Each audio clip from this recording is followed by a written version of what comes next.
স্বামী অপছন্দ করে এমন কোন পুরুষকে স্বামীর বিছানায় বসাতে পারবি না। স্ত্রীর উপর স্বামীর এক নম্বর হক। স্বামী ঘরে নাই, স্বামী তো রুজি রিজিকের সন্ধানে ঘর থেকে বেরিয়ে গেল, ঘরের মধ্যে তুমি একলা। তোমার স্বামীর অনুপস্থিতিতে তোমার স্বামী অপছন্দ করে এমন কোন পুরুষকে স্বামীর বিছানায় বসাতে পারবে না। স্বামীর অপছন্দনীয় মানে যে সমস্ত পুরুষকে দেখা দেওয়া আল্লাহ নারী জুতুর উপর হারাম করে দিয়েছেন। কে কে? তালতো ভাই, খালাতো ভাই, মামাতো ভাই, ফুফাতো ভাই, চাচাতো ভাই, জ্যাঠাতো ভাই, দুলা ভাই, এমনকি নিজের স্বামীর আপন ভাই দেবর। দেবর যদি বালেগ হয় স্বামীর অনুপস্থিতিতে ওই বালেগ দেবরকে পর্যন্ত স্বামীর বিছানায় বসানো হারাম, হারাম, হারাম। কি মানে? স্ত্রীর উপর স্বামীর এক নম্বর হক হলো স্বামীর বিছানার পবিত্রতা রক্ষা করা। স্বামী স্ত্রী মারা গেল ঘটনাক্রমে কোন একটা কবর যদি স্বামী স্ত্রী দুজনকে একসাথে দফন করতে হয়, ওখানেও স্বামীকে রাখবেন স্ত্রীর ডানে, স্ত্রী থাকবেন স্বামীর বামে। কবর পর্যন্ত স্বামী স্ত্রী দুইজন গাড়িতে করে কোথায় যাচ্ছে? স্বামী কোন পাশে থাকবে, স্ত্রী কোন পাশে থাকবে? স্বামী থাকবে স্ত্রীর ডান পাশে আর স্ত্রী থাকবে স্বামীর বাম পাশে। বিছানায় বেয়াদবি মাফ করবেন, স্বামী স্ত্রীর যে বিছানায় শুয়ে পড়বে ও বিছানার মধ্যে স্বামী থাকবে স্ত্রীর ডান পাশে, স্ত্রী থাকবে স্বামীর বাম পাশে। মৃত্যুর পর পর্যন্ত কোন একটা কবর যদি রাখতে হয় দুজনকে, ওখানেও স্ত্রী থাকবে স্বামীর বাম পাশে। নবীর কানুনকে আমরা শ্রদ্ধা করতে হবে। রাদিতু বিল্লাহি রাব্বা ওয়া বিল ইসলামে দীনা ওয়া বি মুহাম্মাদিন সাল্লাল্লাহু নবিয়্যাম ওয়া রাসূলা। আমার স্ত্রী আমার বাম পাশে কেন? আর ওয়াইফের বানাইয়ে দে আর বাম পাশে আর দিতন, তোমার ঘর বানাইয়ে দে তোর বাম পাশে আর দিতন, দিতন বানাইয়ে দিত অন্য বলবো না। সাবধান, সতর্ক, আমরা ডানপন্থী মানুষ। যার আমল নামা ডান হাতে যাবে সে জান্নাতি। এই জন্য ডান হাত দোয়া করার সময় একটা দোয়া আছে, আল্লাহুম্মা আতিনি কিতাবি বিয়ামিনি ওয়া হাসিবনি হিসাবান ইয়াসিরা। আল্লাহ আমার আমল নামা আমার ডান হাতে দাও, আমার হিসাবটা খুব সহজভাবে করো। ইন গেই তালিমিন একই নেই। আমরা হায়াত কাটাচ্ছি, শুধু আসলাম শুধু হায়াতটা কাটাচ্ছি। সাবধান, নবীর সুন্নতের বাইরে একটা কদম দেওয়ার চেষ্টা করবেন না।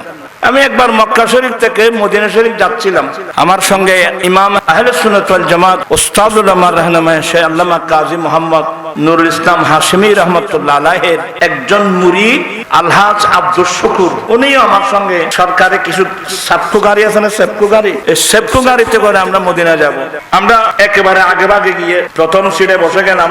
কিছুক্ষণ পরে দেখলাম কিছু মহিলা আসে। ড্রাইভার আমাদের হাজি হাজি ভাড়া ভাড়া ভাড়া হাজি ভাড়া লে আজ ফিসে থাকুন, ফিসে থাকুন। আচ্ছা কি আয় আগে যাচ্ছি দিন না ওদের না পিছনে যাও ওরা ভাড়া হারমা তো মাই ভাইসি হচ্ছে তো মাই ভাইলি মাই ভাই ফিসে দিয়ে বই বোঝায় না হতে না। না সৌদি কানুন হলো মহিলারা কোথায় বসবে? সামনে বসবে, পুরুষরা কোথায়? তাই জানাকে মেজাজিমিকে মানুষ হাজা কানুন ইসরাইলি লা কানুন সৌদি খুঁজে বাজি। আর আরো কয়েকজন হাজি হাজি সাবারিয়া হাজ সাবারিয়া হাজ সাবারিয়া তারা এরকম খুঁজে খুঁজে না বাজি। তারপরে মেজাজিমিক ওষুধটিবে আরেকবার আলাইন ট্যাক্সি স্টেশন আয় বোরে আলাইনের তুন দুবে যাই মাই ভগবানের ড্রাইভারের কথা আজি সাহেব পিছনে যায়, পিছে যায়। क्यों? बोले हरमा आया ना तो हम पीछे पहुंचे। बोले नहीं नहीं ये अरब अमीरात का कानून है। দূর আমাদের তো কাজ করে জানো। আপনাকে হাসতেছেন, ইসলাম কোথায় আমরা কোথায়? যেই মহিলা স্বামীর নাফরমানি করবে ওই মহিলার জন্য জাহান্নাম।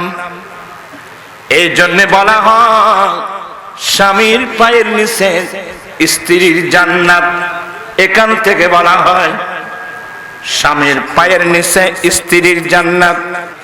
আপনি স্বামীর অনুপস্থিতিতে আপনার স্বামীর বিছানায় কাকে কাকে বসালেন? আমার কাছে ইনকিলাব পত্রিকা পেপার কাছে আমার কাছে আছে। বলছি না, মা বোন প্রত্যেকের কাছে আছে। অনেক সময় অনেক লজ্জাকর বিষয় বলতে পারি না।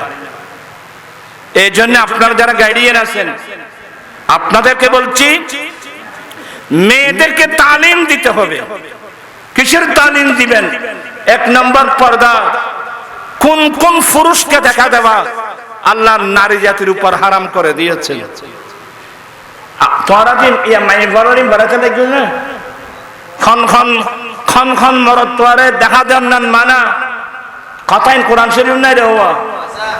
আর মাই বলের অনলাইন ভরান না, আরো কই কি অজি অজি দুলাবা এসে দুধ দে দুধ দে দুধ দে কত পান বানাই যাবে অনাস্তে লাগুন দে না।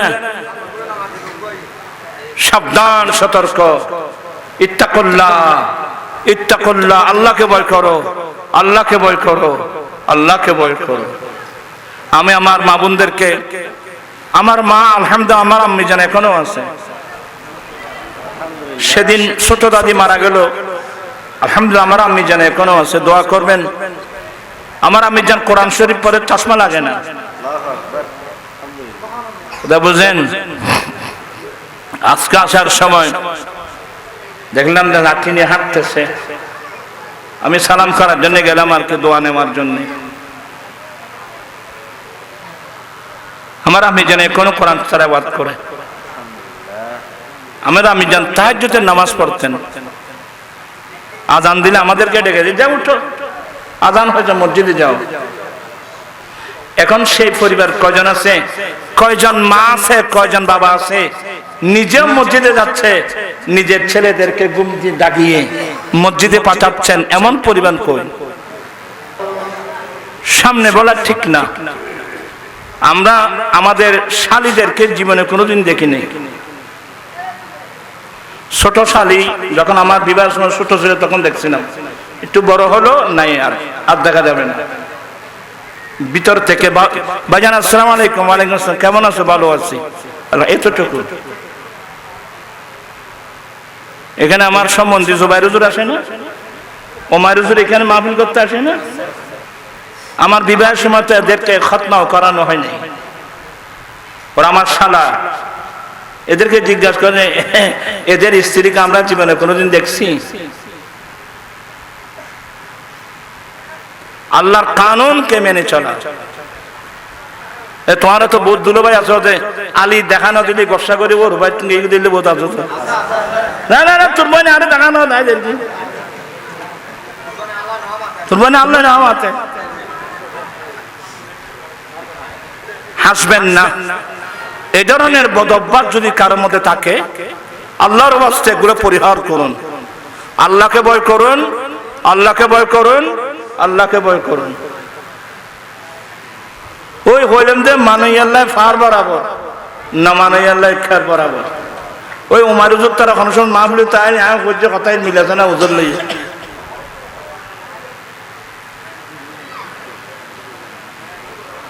আল্লাহর কানুনকে শ্রদ্ধা না করলে, আমরা মুসলমান হয়ে যদি আমার রসুলের কানুনকে শ্রদ্ধা না করি, এগুলো কি বিধর্মীরাই করবে? আর আপনাদেরকে আমি বলছি, বুখারী শরীফের riwayat, কাল কিয়ামতের কঠিন দিনে আমরা ওযু করার সময় মাথা মুছে করি না, কিন্তু মাথা নিজে না, এইটুকু দোয়া সবা, আল্লাহুম্মা আসিরনি তাহাতা আরশিকা ইয়াওমা লা জিল্লা ইল্লা জিল্লা আরশিক। আল্লাহ কিয়ামতের মাঠে তোমার আরশ আযমের ছায়া ছাড়া যেদিন আর কোনো ছায়া নাই, সেদিন আমাকে তোমার আরশ আযমের নিচে ছায়া দান করো। দোয়া শিখাও না। 7 প্রকারের মানুষ কিয়ামতের কঠিন দিনে আল্লাহ স্পেশাল আরশ আযমের নিচে ছায়া দান করবেন। 7 প্রকারের মানুষ বিএপি হয় জানাই বেরে মানুষ আপনার না মাথা দেই নেই, আল্লাহরও বিএপি, এটার বিএপি নেই। সাত প্রকারের মানুষকে আল্লাহ আরশ আযমের নিচে ছায়া দান করবেন। তন্মধ্যে এক প্রকার হলো কলবুহু মুআল্লাকুম বিল মসজিদ, যে বান্দার কলবটা, সে ব্যবসায়ী হোক, সে চাকরিজীবী হোক, সে কৃষক হোক, সে যে হোক না কেন, আপন আপন কাজে চলতেছে, কিন্তু কলবটা লটকে থাকে আল্লাহর ঘর মসজিদের সাথে। সে ব্যবসায়ী, সে চাকরিজীবী, সে কৃষক, সে আপন আপন কাজ করতেছে, কিন্তু আমার ভাইরা কাজ করার সময় দুই কান লাগিয়ে দিয়েছে। ফজরের নামাজ পড়ে তো আসলাম, জোহরের আজান কখনো হচ্ছে, আবার যখন কানে আসলো আল্লাহু আকবার আল্লাহু আকবার, আমি সমস্ত কাজ বাদ দিয়ে আজানের জবাব দিলাম। আজানের জবাব দিয়ে উযু না থাকলে উযু বানিয়ে জোহরের নামাজে চলে গেলাম। জোহর পরে বের হলাম, আপন আপন কাজে গেলাম, দুই কান লাগিয়ে রাখছি, মাওলা আসর আজান কখন হচ্ছে, আবার দৌড় দিলাম। আসর পরে বের হলাম, আপন কাজে গেলাম, কান লাগিয়ে দিলাম, মাগরিবের আজান কখন হচ্ছে, আবার দৌড় দিলাম। মাগরিব পরে বের হলাম, এশা আজান কখন হচ্ছে। যে ইমানদারের কলব আল্লাহর ঘর মসজিদের সাথে লটকে থাকবে, এমন মানুষটা আল্লাহ কিয়ামতের কঠিন দিনে আরশ আযমের নিচে ছায়া দান করবেন।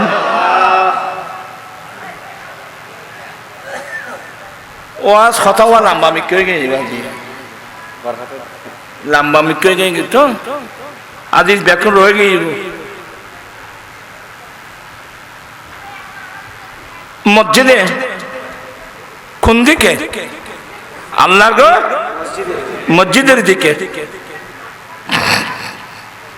তিবিয়ানুল কোরআনে আল্লামা গোলাম রসুল সাঈদী পাকিস্তানের রহমতুল্লাহ আলাইহি ঘটনা নকল করছেন। ওনার তিবিয়ানুল কোরআনে একজন হাজী সাহেব হজে যাচ্ছেন, নাতিকেও সঙ্গে নিয়েছেন। কাকে? নাতিকেও সঙ্গে নিলেন। তো যেখান থেকে হেরাম পড়তে হয় এটার নাম মিকাত। ওই জায়গার নাম কি? ওটার নাম মিকাত বলা হয়। এবার আর পরে খোদন বাদ গিয়ে গিয়ে এটা খরচ ফিজান ছাড়া গিয়ে অত হেরামের খরচ হেরাম আর কোনো জানে খিচ্ছাম বাদ এখন দুঃখ আছে হত্যার নেই। এগুলো শিখে রাখবেন। যেখান থেকে ইহরাম বাঁধা ওয়াজিব, এটাকে বলা হয় মিকাত। আমরা বাংলাদেশি মানুষের জন্য মিকাত কোথায়? মক্কা শরীফ একটা পাহাড় আছে জিদ্দা, এটার নাম ইয়ালামলাম। ওই জাহাজ, যিনি জাহাজ চালায়, পাইলট যিনি, ওই মিকাত আসার 8 ঘন্টা আগে মাইকের মধ্যে অ্যানাউন্স করবে 8 ঘন্টার মধ্যে আমরা মিকাত অতিক্রম করব। যারা হজের নিয়ত কিংবা উমরার নিয়ত করেন, ইহরাম করেন নাই, আপনারা তাড়াতাড়ি ইহরাম করে নেন, কারণ ইহরাম ছাড়া মিকাত অতিক্রম করে গেলে আপনার উপর একটা ছাগল বা দুম্বার দম ওয়াজিব হয়ে যাবে। হাজী সাহেব মিকাত থেকে ওযু বানিয়ে গোসল করে নিজের কাপড় খুলে ফেললেন, ইহরামের সিলাইবিন একটা কাপড় পরলেন, একটা গায়ে দিলেন। ও আমার ভাইয়েরা, কিসের দুনিয়াদারি? আপনি যখন ইহরামের কাপড় খুলবেন, নিজের হাতে নিজের কাপড় খুলে একটা সিলাইবিহীন কাপড় ভরবেন, আরেকটা কাপড় গায়ে দিবেন, মুহূর্তের মধ্যে মওতের কবরের কথা মনে পড়ে।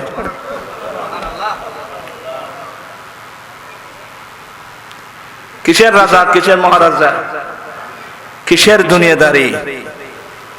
ওই সাদা 3টি কাপড়ের কথা মনে করো রে বাবা। হাজি সাহেব ব্যাগ খুলে ইহরামের কাপড় পরলেন, নাতিকে ইহরামের কাপড় পরাই দিলেন। 2 রাকাত সুন্নাতুল ইহরাম, সুন্নাতুল ইহরামের 2 রাকাত সুন্নাত নামাজ, নফল নামাজ পড়লেন। পড়ার পরে উমরার নিয়ত করলো বা হজের নিয়ত করলো। নিয়ত করার পরে 1 নম্বর উমরার 1 নম্বর রকম হলো নিয়ত করা, 2 নম্বর তালবিয়া পড়া। লব্বাইক আল্লাহুম্মা লব্বাইক লব্বাইক লা শারীকা লাক লব্বাইক ইন্নাল হামদা ওয়ান নি'মাতা লাক ওয়াল মুলক লা শারীকা লাক।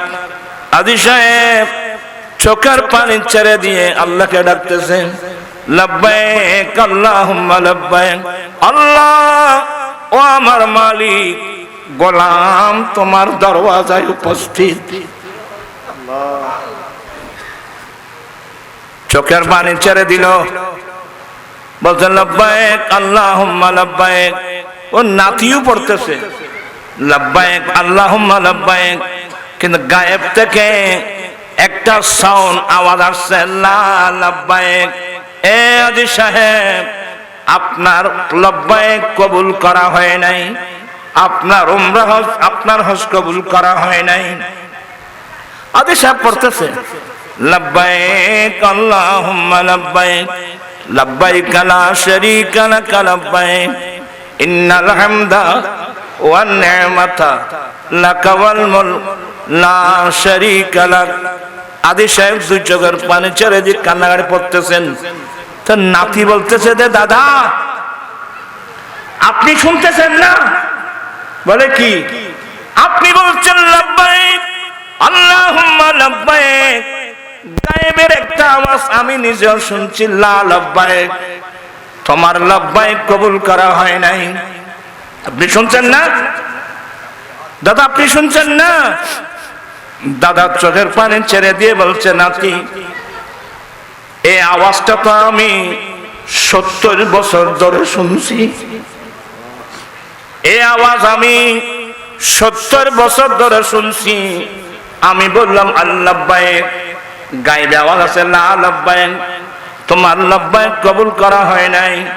নাতি এই আওয়াজটা তো আমি 70 বছর ধরে শুনতেছি। তার নাতি বলতেছে, দাদা 70 বছর ধরে আপনার লব্বাইক আল্লাহ কবুল করছে না, এরপরে বৃদ্ধ বয়সে জীবনের ঝুঁকি নিয়ে আপনি কেন উমরা হজ, আপনি কেন হজ করার জন্য যাচ্ছেন? দাদা চোখের পানি ছেড়ে দিয়ে বলছেন, নাতি আমার হজ কবুল করুক না কবুল করুক, আমি আমার মালিকের দরওয়াজায় না গিয়ে আমি আর কোথায় যাব? আর ঘরে তুই যাবে দৌড়ে ওই মথার কথা কইলি ইন্না লিল্লাহি ওয়া ইন্না ইলাইহি একসঙ্গে কইলেন না, মেমোরিতে রাখতে হবে। শাশুর বাড়িতে যাও, গাড়িতে যাও, বাড়িতে যাও, বাংলাদেশের সংসদ ভবনে যাও, আমেরিকার সংসদে যাও, সারা পৃথিবী তুমি ঘুরো, মনে রাখিও ঘুরে যেতে হবে মালিকের দরবার। অতএব সবাই মসজিদমুখী হয়ে যাও বাবা। এই রমজান শরীফের মতো মাস পেয়ে আমরা তওবা করে যদি মসজিদমুখী হতে না পারি, কারণ বুঝতে হবে আমাদের নসিব কি আছে, আমাদের নসিব খারাপই আছে। মা বোনদেরকে বলছি, আপনারা নামাজি হন, আপনাকে তো মসজিদে যেতে হচ্ছে না। আপনার যারা ইয়ং যুবক, যাদের মেমোরিতে আছে আমি একটা, আল্লাহ যদি কোনোদিন অর্থ দেয় আমি একটা সুন্দর ঘর বানাবো, আমি আপনাদেরকে ইঞ্জিনিয়ার থেকে প্ল্যান নেওয়ার সময় প্রত্যেক মুসলমানের ঘরে ইঞ্জিনিয়ার তো আপনাকে প্ল্যান দেবে, bedroom, bathroom, drawing room, reading room, rest room, gas room, common room, অনেক রুম দেবে। কিন্তু যে রুমটা আমার লাগবে এটা তো কেউ দেয় না। প্রত্যেক মুসলমানের ঘরে একটা রুম থাকতে হবে, রুম অফ সালাত অথবা রুম অফ প্রেয়ার, ইবাদতের রুম। প্রত্যেক মুসলমানের ঘরে স্পেশাল একটা রুম থাকতে হবে নামাজের জন্য, ইবাদতের জন্য। এটাকে আরবিতে বলে মসজিদে বাইত, ঘরের মসজিদ। আমার নবী বলছেন, উম্মত তোমরা তোমাদের বাড়িঘরকে কবরস্থান বানিও না। তার মানে তোমরা তোমাদের ঘর বাড়িকে নামাজ থেকে খালি করবা না। ইনফো আকারে আল্লাহ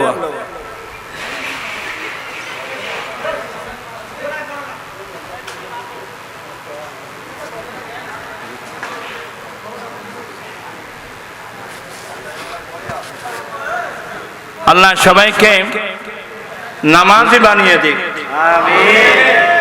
আজকে কষ্ট পাচ্ছি আমরা, টাকা নাই, পয়সা নাই, জায়গা নাই, রোগের চিকিৎসা।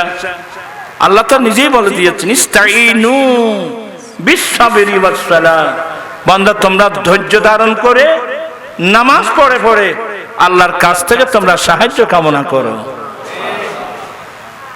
আর সব সময় ইস্তিগফার করবেন, আস্তাগফিরুল্লাহাল্লাযী লা ইলাহা ইল্লা হুয়াল হাইয়ুল কাইয়্যুম ওয়া আতুবু ইলাইহি, আস্তাগফিরুল্লাহাল্লাযী লা ইলাহা ইল্লা হুয়াল হাইয়ুল কাইয়্যুম ওয়া আতুবু ইলাইহি। সবাই আস্তাগফিরুল্লাহাল্লাযী লা ইলাহা ইল্লা হুয়াল হাইয়ুল কাইয়্যুম ওয়া আতুবু ইলাইহি। এই ইস্তিগফারটা করবেন আজ থেকে। আজে বাজে গল্প করা বন্ধ, ফায়সা কথা। অনেক ছেলেরা ফায়সা কথা বলে, 2-4-5 জন মেয়ে এক জায়গায় বসলে ফায়সা কথা বলে, খারাপ কথা বলে। সাবধান, ইন্নাল্লাহা ইয়ামুরু বিল আদলি ওয়াল ইহসান ওয়া ইতাই যিল কুরবা ওয়া ইয়ানহা আনিল ফাহশাই ওয়াল মুনকার। আর উম্মুল মুমিনিন মায়েশা বলছেন, আমার রাসূল জীবনে কোনোদিন মা কানা রাসূলুল্লাহ সাল্লাল্লাহু আলাইহি ওয়াসাল্লাম ফাহিশাও ওয়ালা মুতাফাহশা, আমার রাসূলের জীবনে কোনোদিন একটি শব্দ ফাহিশা কথা, একটা শব্দ আমার রাসূলের জবান থেকে কোনোদিন বের হয় নাই। সব সময় ইস্তিগফার করতে থাকবেন, আস্তাগফিরুল্লাহাল্লাযী লা ইলাহা ইল্লা হুয়াল হাইয়ুল কাইয়্যুম।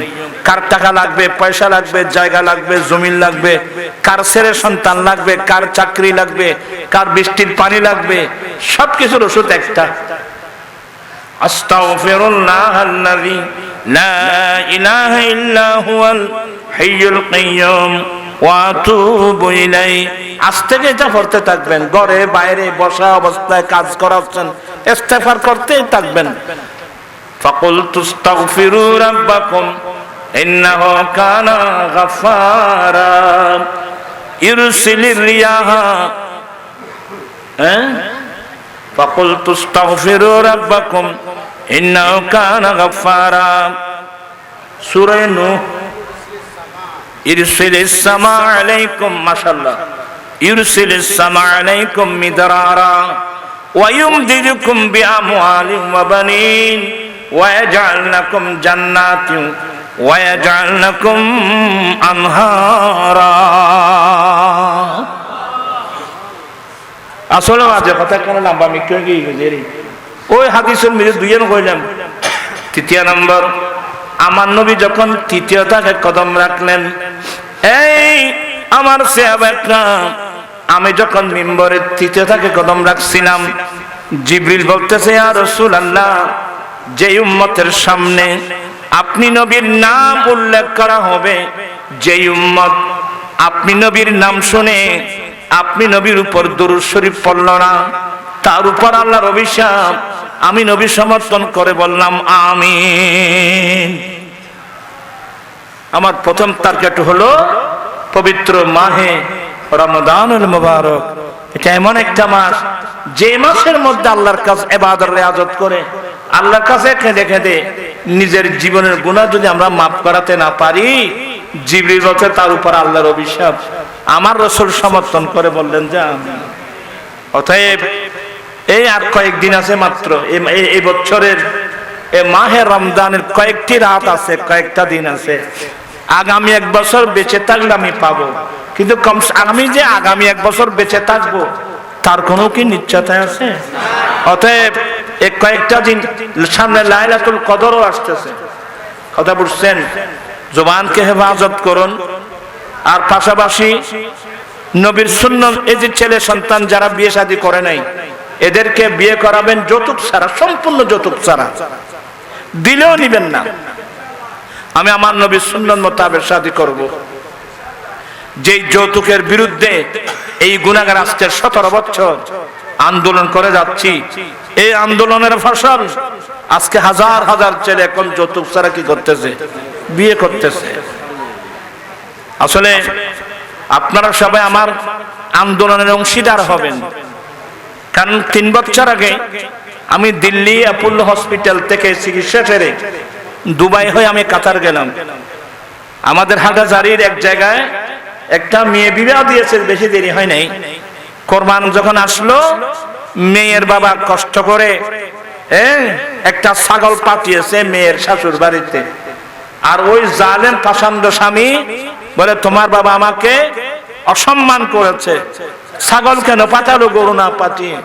এই জালেম মেয়েটাকে মারতে মারতে সামনে ফেলছে। আমরা কোন দেশের মধ্যে বসবাস করি? এমনি তো সবাই বড় বড় রাজনীতিবিদ, আরে বাবা রাজনীতির মাথায় ফেলার দিন, এসা কর্ম ওইসা কর্ম তেসা কর্ম। আমি অনেকবার রাগ করে বলছিলাম, যে দেশের প্রধানমন্ত্রী মহিলা, যে দেশের বিরোধী দলীয় নেত্রী মহিলা, যে দেশের স্পিকার মহিলা, যে দেশের শিক্ষামন্ত্রী মহিলা, এতগুলো মহিলা মন্ত্রী থাকতে নারী জাতির উপর যৌতুক প্রথা থাকতে পারে কিভাবে? তাছাড়া ওরাই তো ওদের জন্য কাজ করে না। আমি একজন মোল্লা মানুষ, আজকে কয় বছর? 17 বছর। শুধু এখানে বাংলাদেশে না, দুবাই, আবুধাবি, মস্কট, কাতার, সৌদিয়া, আমি যেখানে যেখানে গিয়েছি ওখানে হাত উঠায় উঠায় ছেলেদেরকে ওয়াদা নিয়েছি, তোমরা যৌতুক ছাড়া বিয়ে করো। मैं तो बीमारे नबी हूँ। MBN TV একটি ইসলামিক ইউটিউব চ্যানেল।